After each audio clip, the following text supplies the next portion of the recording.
अखिल भारतीय प्राथमिक शिक्षक संघ के द्वारा आज यहाँ पर अनशन शुरुआत किया गया है। क्या कुछ मांगे हैं, हम इनसे जानने की कोशिश करेंगे। इनके अध्यक्ष हैं, यहाँ पर अनशन पर बैठे हैं। क्या कुछ नाम है, पहले परिचय एक बार बता दीजिए, उसके बाद। अनूप केसरी, प्रदेश अध्यक्ष, अखिल झारखंड प्राथमिक शिक्षक संघ। क्यों प्रदर्शन करने की जरूरत पड़ी और सीधा अनशन पे बैठ गए?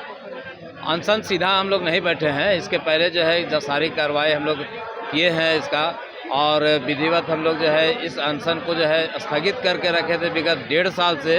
और इन 1.5 साल के दौरान जो अभी तक जो आश्वस्त किया गया था मुख्यमंत्री साहब ने इन तीनों मांगों पर कि आपको जो है कि हम लोग संवेदनशील है और ये मांग आपका जायज़ है और इस मांग को हम पूरा करेंगे। लेकिन आज 1.5 बरस बीत गया। 22 नवंबर को हम लोगों का मुख्यमंत्री के साथ वार्ता हुई थी, 22 नवंबर 22 में। उस समय से लेकर आज तक जो है कि हम लोग लगातार प्रयास करते रहे। अभी 1 महीना पूर्व भी हम लोगों ने मुख्यमंत्री साहब को अवगत कराया कुछ दिन पहले। उसके बाद हमारे शिक्षा मंत्री को भी जो है हम लोग अवगत कराए, लेकिन अभी तक कोई भी जो है कार्रवाई नहीं हुई है। पेपर में लोग नहीं आए हैं, कोई बैठकें नहीं हुई है, जिसके कारण लोगों को लगता है कि ये मांग जो है हमारी इसी तरह से आश्वासन में ही गुजर जाएगा। इसलिए आज हम लोग यहाँ पर बैठे हैं। तो इससे पहले सरकार से वार्ता भी तो हो सकती थी, आप लोग। बिल्कुल, वार्ता 1.5 साल पहले हुई है।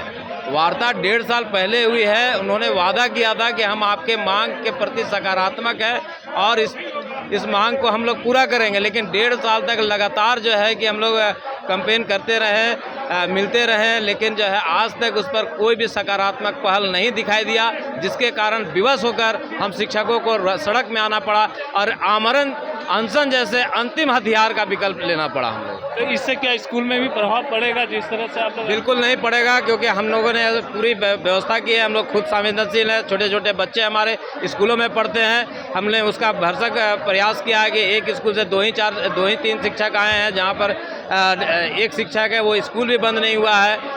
और हम लोगों ने पूरा ख्याल रखा है कि स्कूल का पठन पाठन सुचारू रूप से करते हुए शिक्षक समय निकाल के यहाँ पर आएंगे। कितने लोग अनशन में बैठे हैं? अनशन में हम लोग अभी 13 लोग बैठे हैं, और ये 13 लोग तब तक बैठेंगे जब तक जो है कि सरकारें हमारी बातें मान नहीं लेती हैं। रात दिन दोनों अनशन? जी, ये 24 घंटा अनवरत चलेगा। बिना खाना खाए हुए हम लोग अनवरत व्रत के रूप में जो है कि बैठे हुए हैं। सरकार से जो लगातार, चूँकि समय कम बचा हुआ इस सरकार को, 2 महीने के अंदर में आचार संहिता लगने की बात कही जा रही है, तो इसे कैसे देखते हैं, क्या लगता है?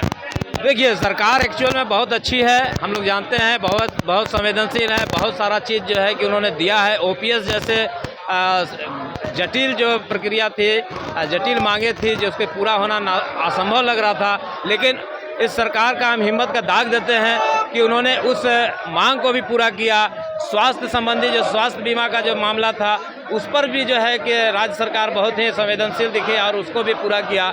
और हमारा ये मांग बिल्कुल जायज़ है और सरकार जो है कि एक देने के पक्ष में भी है, लेकिन पता नहीं किन कारणों से जो है आज तक संवेदनशील नहीं हो पाई है।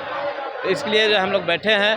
और आपको बता दें, आपके माध्यम से हम बताना चाहेंगे कि आज जो है शिक्षक इसलिए भी बैठे हैं कि बरसों से लगभग जो है 30 बरस नौकरियां हो गई शिक्षकों का, कोई भी वित्तीय उन्नयन नहीं हुआ, जबकि हर राज्यकर्मी को अपने उसके सेवा काल में 10, 20 और 30 बरस में एक वित्तीय उन्नयन होता है। यानी पूरे सेवा काल में 3 वेतन उन्नयन होता ही है। लेकिन शिक्षकों के साथ में वो जहाँ से शुरुआत करते हैं, जहाँ पर अपॉइंट होते हैं, उसी स्केल पर रिटायर हो रहे हैं, जिसके कारण हम लोग दुखित हैं।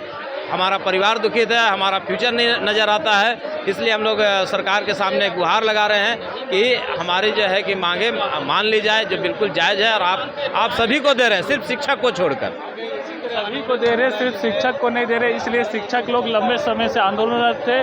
1.5 साल पहले सरकार से वार्ता हुई थी, वो वार्ता पूरा नहीं हुआ। इसके आक्रोश में ये लोग यहाँ पर पहुँचे हैं और आज अनशन शुरुआत की है। सहयोगी रिजवान के साथ मैं संजीत झा, कोयलांचल संवाद, रांची।